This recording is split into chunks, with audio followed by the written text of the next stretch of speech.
ఇతరులతో ఉన్నప్పుడు నిష్కపటంగా ఉండండి. వారి మీద శ్రద్ధ చూపించండి.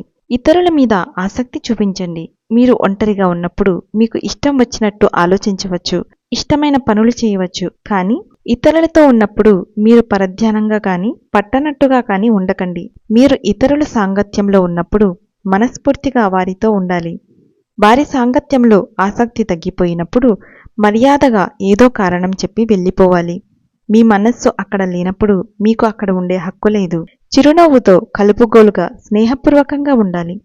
లోపల కోపంతో అసహనంతో ఉంటూ పైకి చిరునవ్వుతో ఉండడం వంచన అవుతుంది. ఇతరులు మనను ఇష్టపడాలంటే నిజాయితీగా ఉండాలి. నిజాయితీ ప్రతి మానవునికి భగవంతుడు ఇచ్చిన ఆత్మపరమైన లక్షణం.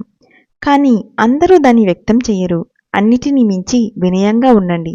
కొందరు మనం ఏం మాట్లాడినా ఏం చేసినా అది తప్పుగానే అర్థం చేసుకొని కయ్యానికి కాలు దూవుతూ ఉంటారు. ఎప్పుడూ మండిపడుతూ ఉంటారు. నిజమైన స్నేహితులను పొందాలంటే అవగాహన పెంపొందించుకోవాలి.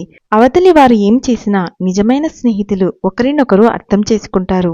మీరు ఆ విధంగా ఉండాలి. తల్లిలో ఈ స్వభావం సాధారణంగా ఉంటుంది. స్నేహభావమే ఆమె జీవితం. ఏదైనా తన భర్తకు పిల్లలకు ముందుగా ఇస్తుంది. ఆమె తనకంటే ముందుగా ఇతరులను గురించి ఆలోచిస్తుంది. కాబట్టి ఇతరులు ఆమెను గురించి ఆలోచిస్తారు. భారతీయ గృహాలలోని సంప్రదాయం ఇది. ఇతరుల గురించి ఆలోచించడం అంటే వారి అవసరాల పట్ల ఎరుకతోనూ శ్రద్ధతోనూ ఉండడం. సానుభూతి కలిగిన వ్యక్తి ఇతరులతో కలిసి ఉన్నప్పుడు వారి అవసరాలను గురించి అతనికి అతీంద్రియ జ్ఞానం ఉంటుంది. Thank you.